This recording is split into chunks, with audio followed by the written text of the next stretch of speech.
ਵਾਹਿਗੁਰੂ ਜੀ ਕਾ ਖਾਲਸਾ ਵਾਹਿਗੁਰੂ ਜੀ ਕੀ ਫਤਿਹ। ਗੁਰੂ ਸਵਾਰਿਓ, ਅੱਜ ਅਸੀਂ ਗੁਰਬਾਣੀ ਦੀ ਰੌਸ਼ਨੀ ਦੇ ਵਿੱਚ ਵਿਵੇਕ ਬੁੱਧ ਬਾਰੇ ਜਾਣਨ ਦਾ ਯਤਨ ਕਰਾਂਗੇ। ਜਦੋਂ ਅਸੀਂ ਸਤਿਗੁਰਾਂ ਦੀ ਗੁਰਬਾਣੀ ਨੂੰ ਪੜ੍ਹਦੇ ਹਾਂ ਤੇ ਗੁਰਬਾਣੀ ਦੇ ਵਿੱਚ ਸੱਚੇ ਪਾਤਸ਼ਾਹ ਨੇ ਕੌਣ ਵਿਵੇਕੀ ਹੁੰਦਾ, ਕੌਣ ਵਿਵੇਕ ਬੁੱਧ ਵਾਲਾ ਹੁੰਦਾ, ਉਸ ਬਾਰੇ ਖੁੱਲ੍ਹ ਕੇ ਵਿਚਾਰ ਸੱਚੇ ਪਾਤਸ਼ਾਹ ਨੇ ਗੁਰਬਾਣੀ ਦੇ ਵਿੱਚ ਦਿੱਤੀ ਹੈ। ਪਰ ਐਸਾ ਹੁੰਦਾ ਹੈ ਕਿ ਗੁਰਬਾਣੀ ਦੀ ਵਿਚਾਰ ਤੋਂ ਉਲਟ ਸਾਡੇ ਸਮਾਜ ਦੇ ਵਿੱਚ ਆਪਣੇ ਆਪ ਨੂੰ ਵਿਵੇਕੀ ਅਖਵਾਉਣ ਵਾਲਿਆਂ ਦੀ ਇੱਕ ਅਲੱਗ ਹੀ ਇੱਕ ਜਿਹੜੀ ਸੰਪਰਦਾ ਕਹਿ ਲਈਏ ਜਾਂ ਇੱਕ ਅਲੱਗ ਹੀ ਆਪਣਾ ਧੜਾ ਮੰਨਦੇ ਨੇ। ਜਿਹੜੇ ਆਪਣੇ ਆਪ ਨੂੰ ਵਿਵੇਕੀ ਅਖਵਾਉਂਦੇ ਨੇ ਉਹ ਸਿਰਫ ਤੇ ਸਿਰਫ ਸਰਬਲੋਹ ਦੇ ਭਾਂਡਿਆਂ ਦੇ ਵਿੱਚ ਹੀ ਖਾਣਾ ਖਾਣਾ ਚਾਹੀਦਾ ਹੈ।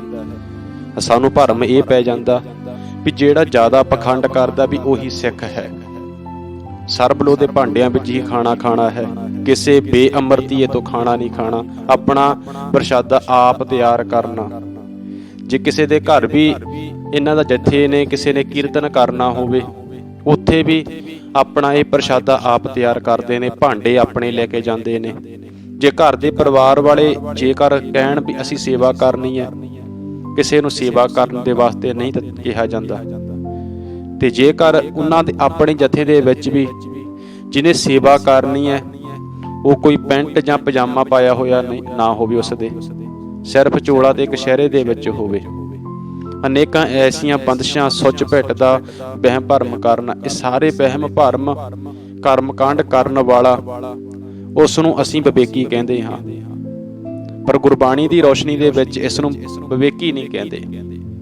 ਤੇ ਪਾਤਸ਼ਾਹ ਜੀ ਗੁਰਬਾਣੀ ਦੇ ਵਿੱਚ ਜਦੋਂ ਅਸੀਂ ਪੜ੍ਹਦੇ ਹਾਂ, ਵਿਵੇਕੀ ਕਹਿੰਦੇ ਨੇ ਜਿਹਦੇ ਕੋਲ ਖਰੇ ਤੇ ਖੋਟੇ ਨੂੰ ਪਰਖਣ ਵਾਲੀ ਬੁੱਧ ਹੈ, ਜਿਸ ਦੇ ਕੋਲ ਇਹ ਝੂਠ ਨੂੰ ਸੱਚ ਉਹਨੂੰ ਸਮਝਣ ਵਾਲੀ ਬੁੱਧ ਹੈ, ਜਿਸ ਦੇ ਕੋਲ ਠੀਕ ਤੇ ਗਲਤ ਨੂੰ ਪਰਖਣ ਵਾਲੀ ਬੁੱਧ ਹੈ, ਜਿਹੜਾ ਇਹ ਨਿਪਟਾਰਾ ਕਰ ਸਕਦਾ ਹੈ, ਉਸ ਨੂੰ ਗੁਰਬਾਣੀ ਦੇ ਵਿੱਚ ਵਿਵੇਕ ਬੁੱਧੀ ਵਾਲਾ ਆਖਿਆ ਹੈ।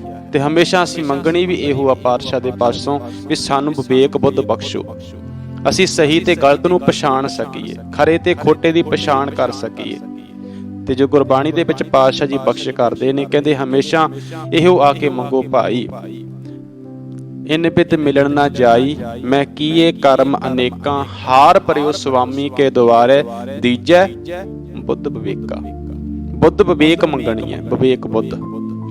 ਵਿਵੇਕ ਬੁੱਧ ਕੋਈ ਜਿੱਦਾਂ ਇਸ ਸ਼ਬਦ ਦੇ ਵਿੱਚ ਅਨੇਕਾਂ ਪਾਤਸ਼ਾਹ ਨੇ ਉਹਨਾਂ ਕਰਮ ਕਾਂਡਾਂ ਦਾ ਜ਼ਿਕਰ ਕੀਤਾ ਹੈ ਜਿਹੜੇ ਮਨੁੱਖ ਇਹ ਕਰਦੇ ਵੀ ਵਿਵੇਕ ਬੁੱਧ ਇਹਨਾਂ ਕਰਮ ਕਾਂਡਾਂ ਕਰਨ ਨਾਲ ਆਉਣੀ ਹੈ। ਕੋਈ ਜ਼ਿਆਦਾ ਵੇਦ ਪੜ੍ਹਨ ਦੇ ਨਾਲ, ਨਿਉਲੀ ਕਰਮ ਕਰਨ ਦੇ ਨਾਲ, ਕੋਈ ਅਨੇਕਾਂ ਤੀਰਥਾਂ ਤੇ ਇਸ਼ਨਾਨ ਕਰਨ ਦੇ ਨਾਲ। ਪਾਤਸ਼ਾਹ ਪਤਾ ਕਿੱਦਾਂ ਕਹਿੰਦੇ ਨੇ, ਭਾਈ ਸਾਰਾ ਕੁਛ ਕਰ ਰਹੇ ਹੋ ਪਰ ਇਹਨਾਂ ਕਰਮਾਂ ਦੇ ਨਾਲ ਪੰਜਾਂ ਤੋਂ ਖਹਿੜਾ ਛੁੱਟ ਜਾਏਗਾ, ਨਹੀਂ ਛੁੱਟ ਰਿਹਾ। ਕਾਮ, ਕ੍ਰੋਧ, ਹੰਕਾਰ ਇਹ ਫੇਰ ਵੀ ਤੁਹਾਡੇ ਨਾਲ ਉਸੇ ਤਰ੍ਹਾਂ ਚੱਲੇ ਆ ਰਹੇ ਨੇ, ਇਹਨਾਂ ਤੋਂ ਖਹਿੜਾ ਨਹੀਂ ਛੁੱਟ ਰਿਹਾ, ਫਿਰ ਤੂੰ ਵਿਵੇਕੀ ਕਿੱਦਾਂ ਹੋ ਗਿਆ। ਪਾਤਸ਼ਾਹ ਨੇ ਪਹਿਲੇ ਬੰਦ ਦੇ ਵਿੱਚ ਜੇ ਅਸੀਂ ਪੜ੍ਹੀਏ, ਪਾਠ ਪੜ੍ਹਿਓ ਅਰ ਵੇਦ ਵਿਚਾਰਿਓ, ਨਿਵਲ ਭੁਅੰਗਮ ਸਾਧੇ, ਪੰਜ ਜਨਾਸਿਓ ਸੰਗ ਨਾ ਛੁਟਕਿਓ, ਅਦਿਕ ਅਹਮ ਬੁੱਧ ਬਾਧੇ। ਪਿਆਰੇ ਇਨ ਵਿਦ ਮਿਲਣ ਨਾ ਜਾਈ, ਇਹ ਸਾਰਾ ਕੁਛ ਕਰਦਾ ਪਰ ਇਹਨਾਂ ਵਿਧੀਆਂ ਨਾਲ ਮਿਲਿਆ ਜਾ ਸਕਦਾ ਅਕਾਲ ਪੁਰਖ ਨੂੰ? ਵਿਵੇਕ ਬੁੱਧ ਮਿਲ ਸਕਦੀ ਹੈ? ਨਹੀਂ। ਉਸ ਵਾਸਤੇ ਇਹ ਮਿਲਦੀ ਕਿੱਥੋਂ ਆ? ਕਹਿੰਦੇ ਵਿਵੇਕ ਬੁੱਧ ਮਿਲਣੀ ਕਿੱਥੋਂ ਆ? ਭਗਤ ਕਬੀਰ ਜੀ ਕਹਿੰਦੇ ਨੇ, ਕਹੋ ਕਬੀਰ ਮੈਂ ਸੋ ਗੁਰ ਪਾਇਆ, ਜਾ ਕਾ ਨਾਉ ਵਿਵੇਕੋ। ਵਿਵੇਕ ਬੁੱਧ ਮਿਲਦੀ ਹੈ ਗੁਰੂ ਪਾਸੋਂ। ਕੌਣ ਦੇ ਸਕਦਾ? ਜਿਸ ਦੇ ਕੋਲੇ ਆਪ ਵਿਵੇਕ ਬੁੱਧ ਹੋਏਗੀ। ਜਿਹੜਾ ਆਪ ਗਿਆਨਵਾਨ ਹੋਏਗਾ, ਕਿਸੇ ਨੂੰ ਗਿਆਨ ਉਹੀ ਦੇ ਸਕਦਾ ਹੈ ਨਾ। ਗੁਰੂ ਸਾਡਾ ਵਿਵੇਕ ਬੁੱਧ ਦਾ ਮਾਲਕ ਹੈ, ਸਮਰੱਥ ਹੈ, ਉਹ ਸਾਨੂੰ ਵਿਵੇਕ ਬੁੱਧ ਦਿੰਦਾ ਹੈ। ਤੇ ਪਾਤਸ਼ਾਹ ਜੀ ਅੱਗੇ ਗੱਲ ਕਰਦੇ ਨੇ, ਗੁਰੂ ਅਮਰਦਾਸ ਮਹਾਰਾਜ ਕਹਿੰਦੇ ਜਿਸ ਕੋਲੇ ਵਿਵੇਕ ਬੁੱਧ ਆ ਜਾਂਦੀ ਹੈ ਉਹ ਇਸ ਗੱਲ ਨੂੰ ਜਾਣ ਲੈਂਦਾ ਹੈ ਵੀ ਗੁਰੂ ਤੋਂ ਬਗੈਰ ਕਿਸੇ ਹੋਰ ਪਾਸਿਓਂ ਸਾਨੂੰ ਮੁਕਤੀ ਨਹੀਂ ਮਿਲ ਸਕਦੀ। ਜੇ ਅਸੀਂ ਚਾਹੁੰਦੇ ਹਾਂ ਨਾ ਵੀ ਪੰਜਾਂ ਵਿਕਾਰਾਂ ਤੋਂ ਮੁਕਤੀ ਮਿਲ ਜੇ, ਗੁਰੂ ਦੀ ਸ਼ਰਨ ਆਉਣ ਤੋਂ ਬਗੈਰ ਇਹ ਮੁਕਤੀ ਨਹੀਂ ਮਿਲ ਸਕਦੀ। ਇਹ ਵਿਵੇਕ ਜਿਹੜਾ ਵਿਵੇਕੀ ਅਖਵਾਉਣ ਵਾਲਾ ਗੁਰੂ ਦਾ ਪਿਆਰਾ ਗਿਆਨਵਾਨ ਸਿੱਖ ਹੈ, ਇਹ ਇਸ ਗੱਲ ਨੂੰ ਜਾਣਦਾ ਹੈ। ਜਦੋਂ ਅਸੀਂ ਆਨੰਦ ਸਾਹਿਬ ਦੀ ਬਾਣੀ ਵਿੱਚ ਪੜ੍ਹਦੇ ਹਾਂ, ਪਾਤਸ਼ਾਹ ਜੀ ਕਹਿੰਦੇ ਨੇ, ਜੇ ਕੋ ਗੁਰ ਤੇ ਬੇਮੁਖ ਹੋਵੈ, ਬਿਨ ਸਤਿਗੁਰ ਮੁਕਤ ਨਾ ਪਾਵੈ। ਪਾਵੈ ਮੁਕਤ ਨਾ ਹੋਰਥ ਹੈ, ਕੋਈ ਪੁੱਛੋ ਵਿਵੇਕੀਆਂ ਜਾਏ। ਵਿਵੇਕੀਆਂ ਨੂੰ ਪੁੱਛ ਲਓ ਭਾਈ, ਸਿਆਣਿਆਂ ਨੂੰ ਪੁੱਛ ਲਓ। ਹੁਣ ਇਸ ਗੱਲ ਦਾ ਹਮੇਸ਼ਾ ਧਿਆਨ ਰੱਖਣਾ, ਗੁਰਬਾਣੀ ਵਿੱਚ ਵਿਵੇਕੀ, ਗਿਆਨਵਾਨ ਵਾਸਤੇ, ਵਿਚਾਰਵਾਨ ਵਾਸਤੇ, ਸਿਆਣੇ ਵਾਸਤੇ ਜਿਹੜਾ ਸ਼ਬਦ ਆਇਆ ਹੈ। ਹੋਰ ਪਾਤਸ਼ਾਹ ਜੀ ਗੁਰੂ ਅਮਰਦਾਸ ਬਖਸ਼ ਕਰਦੇ ਨੇ ਇੱਕ ਥਾਂ ਤੇ ਹੋਰ, ਕਹਿੰਦੇ ਜਿਹੜਾ ਵਿਵੇਕ ਬੁੱਧ ਦਾ ਮਾਲਕ ਹੋ ਜਾਂਦਾ ਨਾ, ਉਹ ਪਖੰਡ ਵਾਲੀ ਭਗਤੀ ਨਹੀਂ ਕਰਦਾ, ਬੇਸਮਝ ਵਾਲੀ ਭਗਤੀ ਨਹੀਂ ਕਰਦਾ। ਕਿਉਂਕਿ ਜਿਹੜਾ ਪਖੰਡ ਦੇ ਵਿੱਚ ਇਦਾਂ ਆਪਣੇ ਆਪ ਨੂੰ ਦਿਖਾਉਂਦਾ, ਮੈਂ ਭਗਤੀ ਕਰ ਰਿਹਾ ਹਾਂ, ਮੈਂ ਜੀ ਭਗਤੀ ਕਰਦਾ, ਤੇ ਕਰਦਾ ਹੁੰਦਾ ਪਖੰਡ। ਤੇ ਪਾਤਸ਼ਾਹ ਜੀ ਕਹਿੰਦੇ ਇਹੋ ਜੀ ਭਗਤੀ ਖੁਆਰ ਕਰਦੀ ਹੈ, ਮਨੁੱਖ ਨੂੰ ਅਸਲੀਅਤ ਤੱਕ ਨਹੀਂ ਲੈ ਕੇ ਜਾਂਦੀ, ਜਿਹੜੀ ਦਿਖਾਵੇ ਵਾਲੀ ਸਿਰਫ ਹੋਵੇ। ਤੇ ਪਾਤਸ਼ਾਹ ਜੀ ਕਹਿੰਦੇ ਨੇ, ਜਿੱਦਾਂ ਪਾਤਸ਼ਾਹ ਕਹਿੰਦੇ ਨੇ, ਪਖੰਡ ਭਗਤ ਨਾ ਹੋ ਪਈ, ਦੁਬਦਾ ਬੋਲ ਖੁਆਰ। ਤੇ ਅਗਲੀ ਗੱਲ ਕਰਦੇ ਨੇ, ਜਿਹੜਾ ਗੁਰੂ ਦਾ ਸਿੱਖ ਬਣਿਆ ਹੋਇਆ, ਜਿਹਦੇ ਕੋਲੇ ਵਿਵੇਕ ਬੁੱਧ ਹੈ, ਸੋ ਜਨ ਰਲਾਇਆ ਨਾ ਰਲੈ, ਜਿਸ ਅੰਤਰ ਵਿਵੇਕ ਵਿਚਾਰ। ਜਿਹਦੇ ਅੰਦਰ ਵਿਵੇਕ ਵਿਚਾਰ ਨੇ, ਵਿਵੇਕ ਮਤ ਹੈ, ਜਿਹਦੇ ਕੋਲੇ ਸਿਆਣੀ ਸੂਝ ਹੈ, ਉਹ ਨਹੀਂ ਕਹਿੰਦੇ ਏਦਾਂ ਕੋਈ ਆ ਕੇ ਕਹੇ ਵੀ ਇਹਨੂੰ ਲਾਲਚ ਦੇ ਕੇ ਰਲਾ ਲੈਂਦੇ ਆ ਆਪਣੇ ਨਾਲ, ਇਹਨੂੰ ਪਖੰਡ ਕਰਨ ਲਾ ਦਿੰਦੇ ਆ, ਇਹਨੂੰ ਕਹਿ ਦਿੰਦੇ ਆ ਵੀ ਆਹ ਪਖੰਡ ਕਰਿਆ ਕਰ, ਆਹ ਲਾਲਚ ਦੇ ਵਿੱਚ ਉਹਨੂੰ ਵਸਾ ਕੇ ਅਸੀਂ ਆਪਣਾ ਕੰਮ ਕਰਵਾ ਸਕਦੇ ਹਾਂ।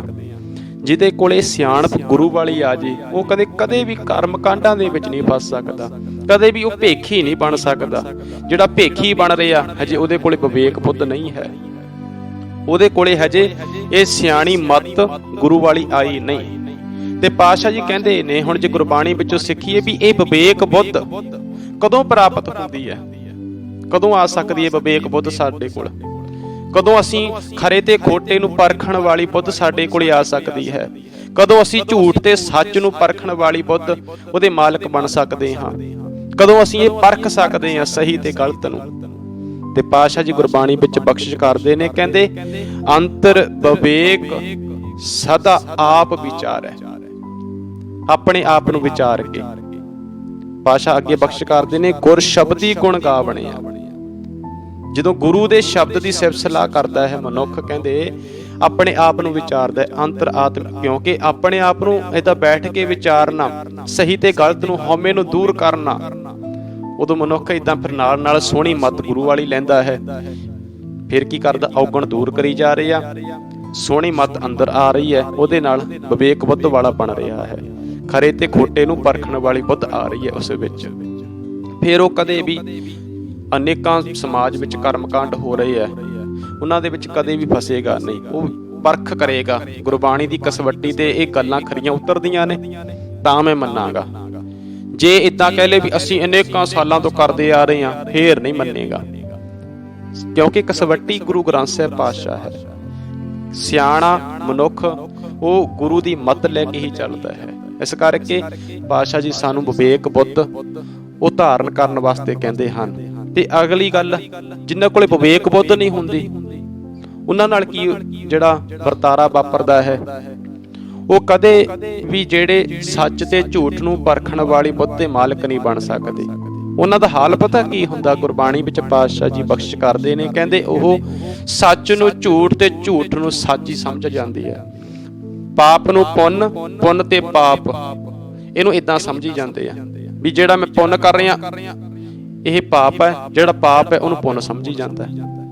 ਝੂਠ ਬਾਤ ਸੱਚ ਕਰ ਰਾਤੀ, ਸਤ ਹੋਵਨ ਮਨ ਲੱਗੇ ਨਾ ਰਾਤੀ। ਇਦਾਂ ਇਹ ਅਗਿਆਨਤਾ ਬਸ ਸਾਰਾ ਕੁਝ ਇਦਾਂ ਕਰਦਾ ਆ ਰਿਹਾ ਹੈ। ਪਰ ਅਸੀਂ ਗੁਰੂ ਤੋਂ ਵਿਵੇਕ ਬੁੱਧ ਲੈ ਕੇ ਸਿਆਣੇ ਹੋਣਾ ਹੈ। ਅਸੀਂ ਕਦੇ ਵੀ ਇਹਨਾਂ ਕਰਮ ਕਾਂਡਾਂ ਦੇ ਵਿੱਚ ਕਦੇ ਵੀ ਫਸਣਾ ਨਹੀਂ ਹੈ। ਗੁਰੂ ਤੋਂ ਮੱਤ ਲੈ ਕੇ ਸਿਆਣੇ ਹੋਣਾ ਹੈ। ਬਾਹਰੀ ਦਿਖਾਵੇ ਵਾਲੇ ਇਦਾਂ ਵਿਵੇਕੀ ਜਿਹੜੇ ਅਖਵਾਉਂਦੇ ਨੇ, ਇਹਨਾਂ ਤੋਂ ਸੁਚੇਤ ਰਹਿਣਾ ਹੈ। ਅਸੀਂ ਇਦਾਂ ਦੇ ਪਖੰਡ ਜਿਹੜੇ ਜੈਨੀਆਂ ਬੋਧੀਆਂ ਵਾਲੇ ਇਦਾਂ ਉਹ ਕਰਮਕਾਂਡ ਜਿਹੜੇ ਪਾਤਸ਼ਾਹ ਗੁਰਬਾਣੀ ਵਿੱਚ ਰੱਦ ਕਰਦੇ ਰਹੇ, ਅੱਜ ਜਿਹੜਾ ਜ਼ਿਆਦਾ ਪਖੰਡ ਕਰੇ ਅਸੀਂ ਉਹਨੂੰ ਕਹਿੰਦੇ ਆ ਵੀ ਇਹ ਆ ਜੀ ਸਿੱਖ ਜ਼ਿਆਦਾ। ਜਿਹੜਾ ਜ਼ਿਆਦਾ ਸੁੱਚ ਪਿੱਟ ਕਰੇ ਅਸੀਂ ਕਹਿੰਦੇ ਵੀ ਇਹੀ ਸਿੱਖ ਹੈ। ਪਰ ਅਸਲੀਅਤ ਵਿੱਚ ਕੁਝ ਹੋਰ ਹੁੰਦਾ ਹੈ। ਅਸਲੀਅਤ ਨੂੰ ਪਰਖੀਏ, ਗੁਰਬਾਣੀ ਤੋਂ ਗਿਆਨ ਲੈ ਕੇ ਅਸਲ ਵਿਵੇਕ ਬੁੱਧ ਦੇ ਅਸੀਂ ਮਾਲਕ ਬਣੀਏ। ਉਸ ਗੁਰੂ ਦੀ ਮੱਤ ਅਨੁਸਾਰ ਆਪਣਾ ਜੀਵਨ ਬਤੀਤ ਕਰੀਏ, ਹਮੇਸ਼ਾ ਰਲ ਮਿਲ ਕੇ ਰਹੀਏ।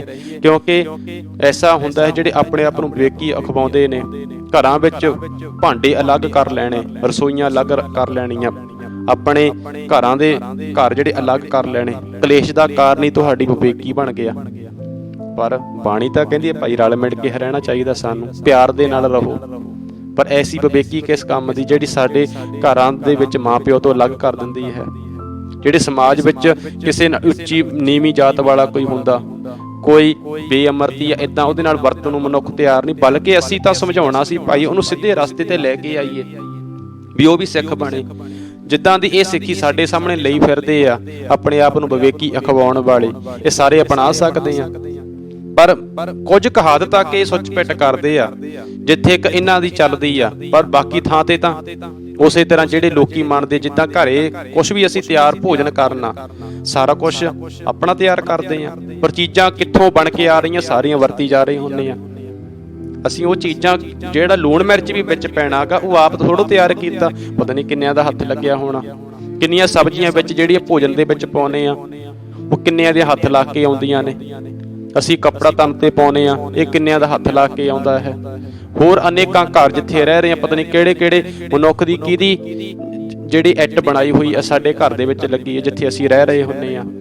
ਕੋਈ ਬੈੱਡ ਆ, ਕੋਈ ਸੋਫਾ, ਜਿੱਥੇ ਵੀ ਰਹਿ ਰਹੇ ਆ, ਵੀ ਅਸੀਂ ਸਾਰਾ ਕੁਛ ਆਪ ਨਹੀਂ ਤਿਆਰ ਕਰ ਰਹੇ। ਜੇ ਇਦਾਂ ਹੀ ਆ ਸਾਨੂੰ, ਫਿਰ ਅਸੀਂ ਸਾਰਾ ਕੁਛ ਨਾ ਤਾਂ ਤਿਆਰ ਕਰ ਸਕਦੇ ਆ, ਫਿਰ ਸਾਡੀ ਵਿਵੇਕੀ ਇਹ ਕਿੱਥੇ ਜਾਣੀ ਹੈ। ਇਸ ਕਰਕੇ ਸਿਆਣੇ ਬਣੀਏ। ਅਸੀਂ ਇਹੋ ਜਿਹੇ ਪਖੰਡ ਚੋਂ ਗੁਰਬਾਣੀ ਨੇ ਸਾਨੂੰ ਬਾਹਰ ਕੱਢਿਆ ਹੈ। ਅਸੀਂ ਅੱਜ ਅਗਿਆਨਤਾ ਬਸ ਇਸੇ ਭਰਮ ਦੇ ਵਿੱਚ, ਪਖੰਡ ਦੇ ਵਿੱਚ ਫਸ ਰਹੇ ਹਾਂ। ਗੁਰਬਾਣੀ ਤੋਂ ਗਿਆਨ ਲੈ ਕੇ ਵਿਵੇਕ ਬੁੱਧ ਦੇ ਮਾਲਕ ਬਣੀਏ। ਸੱਚੇ ਪਾਤਸ਼ਾਹ ਕਿਰਪਾ ਕਰਨ, ਕੀਤੀਆਂ ਵਿਚਾਰਾਂ ਸਾਡੇ ਜੀਵਨ ਦਾ ਆਧਾਰ ਬਣ ਜਾਣ। ਫਿਰ ਲੋਕ ਸੁਖੀਏ ਪਰਲੋਕ ਸਹੇਲੇ, ਨਾਨਕ ਹਰਿ ਪ੍ਰਭ ਆਪੇ ਮੇਲੇ। ਹੋਈਆਂ ਤਮਾਮ ਭੁੱਲਾਂ ਦੀ ਖਿਮਾ। ਅਖੀਰ ਵਿੱਚ ਬੁਲਾਓ ਫਤਿਹ ਆਖੋ ਜੀ। ਵਾਹਿਗੁਰੂ ਜੀ ਕਾ ਖਾਲਸਾ, ਵਾਹਿਗੁਰੂ ਜੀ ਕੀ ਫਤਿਹ।